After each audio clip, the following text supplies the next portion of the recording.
अगदी कमी त्रासात होणारं आणि डाळ शिजल्यानंतर अगदी 7 ते 8 मिनिटांमध्ये तयार होणारं अतिशय स्वादिष्ट असं हे पुरण बनून तयार झालेलं आहे। नमस्कार, मी सुवर्णाच रेसिपी मराठीमध्ये तुम्हा सर्वांचं खूप मनापासून स्वागत आहे। तर हे पुरण बघू शकता, अगदी परफेक्ट असं हे पुरण बनून तयार झालेलं आहे। अगदी बारीक आणि मस्त असं हे पुरण बनून तयार झालेलं आहे आणि अतिशय झटपट हे पुरण बनून तयार होतं। कमी त्रासात पण अगदी मस्त बारीक असं हे पुरण बनून तयार झालेलं आहे। तर हे पुरण वापरून तुम्ही तेलाची किंवा पिठाची कोणत्याही प्रकारची पोळी बनवू शकताय। पुरण तयार करण्याच्या नेहमीच्या पद्धतीपेक्षा थोडीशी वेगळी अशी ही पद्धत आहे आणि अतिशय झटपट होणारी ही पद्धत आहे। तर चला मग मस्त झटपट आणि अतिशय स्वादिष्ट असं हे पुरण आपण बनवून तयार करूयात। तर यासाठी इथे मी एक मोठी वाटी ही हरभरा डाळ घेतलेली आहे आणि वजनामध्ये म्हणाल तर 250 ग्रॅम ही डाळ मी घेतलेली आहे। तर आता ही डाळ मी एका भांड्यामध्ये काढून घेतलेली आहे आणि आता आपल्याला याच्यामध्ये पाणी टाकून ही डाळ स्वच्छ अशी आपल्याला धुवून घ्यायची आहे। भरपूर पाण्यामध्ये हाताने चोळून आपल्याला ही डाळ स्वच्छ धुवून याच्यातील पाणी काढायचं आहे आणि पुन्हा एकदा यामध्ये मी पाणी घातलेलं आहे। तर आता ही डाळ मी भिजण्यासाठी ठेवणार आहे। तर तुमच्याकडे जर वेळ नसेल तर ही डाळ तुम्ही लगेचच जर शिजवणार असाल तर कुकरच्या 4 शिट्ट्या काढून तुम्हाला ही डाळ शिजवून घ्यायची आहे। तर तुम्ही ही डाळ जर अर्धा तास भिजवला तर कुकरच्या 3 शिट्ट्या काढू शकताय। जर 2 ते 3 तास भिजवून घेतला तर कुकरच्या 2 शिट्ट्यामध्ये ही डाळ छान शिजते। किंवा जर तुम्हाला हे पुरण सकाळी बनवायचं असेल आणि रात्रीच तुम्ही ही डाळ जर भिजवून ठेवला तर सकाळी अगदी 1 शिट्टीमध्ये ही डाळ छान अशी मऊसर शिजते। तर इथे ही डाळ मी रात्रभर भिजण्यासाठी ठेवली होती आणि सकाळी ही डाळ मी काढलेली आहे।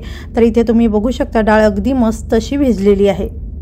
अशी ही डाळ जर तुम्ही रात्रभर भिजवून घेतला तर ही डाळ अगदी पटकन शिजते। कुकरच्या 1 शिट्टीमध्ये ही डाळ अगदी मऊसूद अशी शिजली जाते। तर आता ही डाळ मी कुकरमध्ये काढून घेते। डाळ बुडून वरती हलकसं पाणी राहील इतकं पाणी घालून कुकरची 1 शिट्टी काढून ही डाळ मी शिजवून घेते। कुकरची 1 शिट्टी काढून कुकर पूर्णपणे थंड झाल्यानंतर हे झाकण मी उघडलेलं आहे आणि आता डाळ आपण चेक करूया। तर इथे ही डाळ बघा छान मऊसूद झाल्यासारखी दिसत आहे। तर इथे हाताने मी चेक केलेली आहे, डाळ अगदी मऊसूद अशी शिजली आहे। तर आता एका भांड्यावरती चाळण ठेवून ही डाळ मी चाळणीवरती काढून घेते, म्हणजे याच्यातील जास्तीचं पाणी निघून जाईल आणि जे निघालेलं पाणी आहे ते आपल्याला फेकायचं नाही आहे, त्याची आपण कटाची आमटी बनवू शकतो। तर आता ही डाळ मी चाळणीवरती काढून घेते आणि आता याच्यासाठी लागणारा गूळ आणि साखर मी काढून घेतलेली आहे। तर इथे फक्त तुम्ही गूळ वापरला तरी चालेल, फक्त साखर वापरू शकता किंवा अर्धा गूळ अर्धी साखर वापरला तरी चालेल। फक्त गूळ वापरून बनवलेलं पुरण आणि त्यापासून बनलेली पुरणपोळी अतिशय स्वादिष्ट लागते। अर्धा गूळ अर्धी साखर वापरून बनवलेली पुरणपोळी ही छान लागते।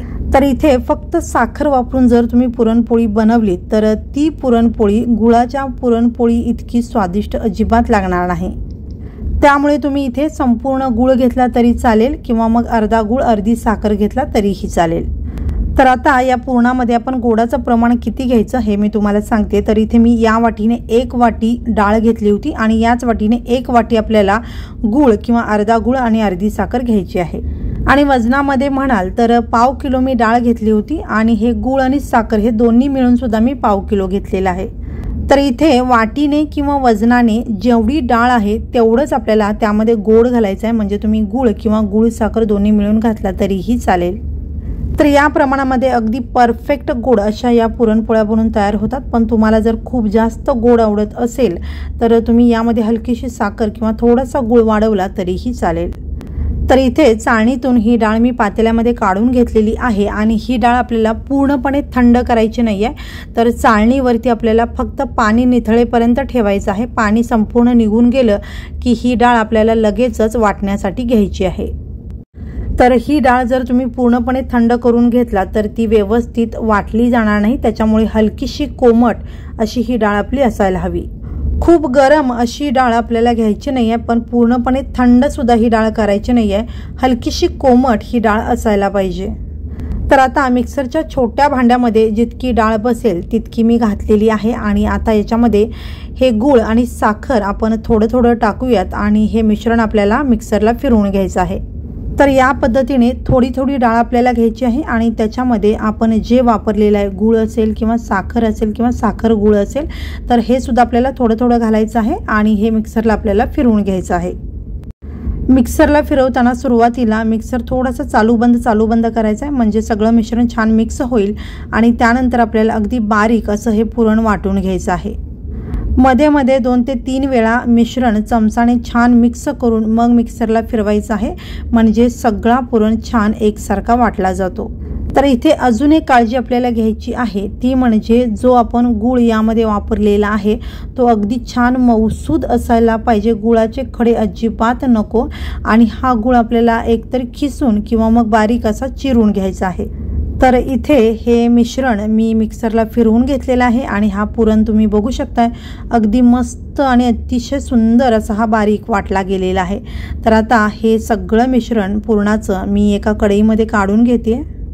तर हा पुरण अगदी मिनिटभरामध्ये मिक्सरला छान असा बारीक होतो। तर तुम्ही बघू शकताय अतिशय बारीक अशी याची पेस्ट बनून तयार झालेली आहे आणि याच पद्धतीने आपल्याला राहिलेली डाळ आणि ही साखर आणि गूळ टाकून हे मिश्रण बनवून घ्यायचं आहे आणि अगदी छान असं हे बारीक वाटलं जातं।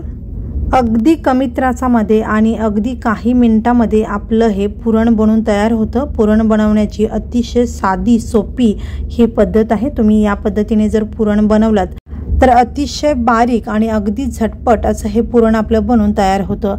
तर इथे जी डाळ होती ती सगळी मी या पद्धतीने वाटून घेतलेली आहे आणि इथे तुम्ही बघू शकताय अगदी छान ही डाळ जी आहे ही वाटली गेलेली आहे। तर इथे तुम्ही बघू शकता अतिशय बारीक अशी ही आपली डाळीची पेस्ट बनवून तयार झालेली आहे। तर हे पुरण आता आपण शिजवून घेणार आहोत। तर इथे ही कढई मी गॅसवरती ठेवलेली आहे आणि हा पुरण आपल्याला छान असा घट्टसर होईपर्यंत शिजवून घ्यायचा आहे। तर हे मिश्रण घट्टसर होण्यासाठी अगदी 4 ते 5 मिनिटे लागतात आणि 4 ते 5 मिनिटांमध्ये आपलं हे झटपट असं परफेक्ट पुरण तयार होतं। तर सुरुवातीला मी गॅस कढई तापेपर्यंत मोठा ठेवला होता आणि त्याच्यानंतर गॅस मी अगदी बारीक केलेला आहे। तर बारीक गॅसवरती 4 ते 5 मिनिट आपल्याला हे पुरण शिजवून घ्यायचं आहे।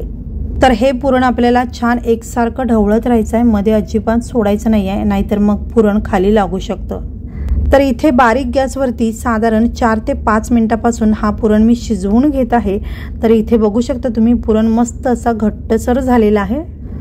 तर हा पुरण तुम्ही बघू शकता अगदी छान मस्त घट्टसर झालेला आहे आणि अगदी परफेक्ट असा हा पुरण आपला बनून तयार झालेला आहे। तर पोळी बनवण्यासाठी हा पुरण तयार झालेला आहे की नाही हे ओळखण्याची ही अशी खूण आहे। पुरणाच्या मधोमध उलातनं अशा पद्धतीने खोचायचं आणि हे उलातनं असं उभं राहिलं पाहिजे म्हणजे आपला पुरण अगदी परफेक्ट असा तयार झालेला आहे। तर हे पुरण आपलं तयार झालेलं आहे, उलातनं अगदी मधोमध छान उभं राहिलेलं आहे म्हणजे आपलं पुरण अगदी परफेक्ट असं तयार झालेलं आहे। तर पुन्हा एकदा छान असं मी मिक्स करून घेते आणि आता गॅस मी बंद करते। तर आता हे पुरण अतिशय स्वादिष्ट होण्यासाठी यामध्ये मी काही गोष्टी घालणार आहे। तर इथे 1 चमचा मी बडीशेपची पावडर घेतलेली आहे। बडीशेप छान भाजून याला मी कुटून घेतलेला आहे। तुम्ही हवं तर मिक्सरला फिरवू शकताय पण बडीशेप अगदी कमी आहे, मिक्सरला व्यवस्थित वाटली जाणार नाही, यामुळे मी कुटून घातलेली आहे। तुम्ही तयार बडीशेप पावडर मिळाली तर ती सुद्धा वापरू शकताय। यानंतर इथे मी साधारण 1 ते 1.5 छोटा चमचा वेलची पावडर यामध्ये घातलेली आहे। तुम्ही वेलची कुटून टाकला तरीही चालू शकतं। तर आता याच्यामध्ये मी जायफळ थोडंसं खिसून यामध्ये घालते। तुम्ही जायफळीची पावडर वापरला तरी चालू शकतं किंवा हे जायफळ सुद्धा तुम्ही कुटून टाकला तरीही चालेल। तर इथे मी साधारण पाव जायफळ यामध्ये खिसून घातलेलं आहे। तर आता इथे मी सुंठ घेतलेली आहे आणि इथे सुंठ सुद्धा मी खिसणीने खिसून घालणार आहे। तुम्ही तयार सुंठीची पावडर यामध्ये वापरला तरी चालेल, साधारण 1 चमचाभर, किंवा मग तुम्ही ही सुंठ कुटून यामध्ये घालू शकताय। साधारण 1 चमचाभर पावडर निघेल इतकी सुंठ मी यामध्ये खिसून घातलेली आहे। तर हे पुरण अतिशय स्वादिष्ट होण्यासाठी इथे मी जायफळ, वेलची, सुंठ आणि याचबरोबर बडीशेप वापरलेली आहे। तर तुम्ही या सगळ्या गोष्टी न वापरता फक्त वेलची वापरला तरी चालेल, पण या पद्धतीने या 4ही गोष्टी वापरून हे असं पुरण तुम्ही बनवून बघा।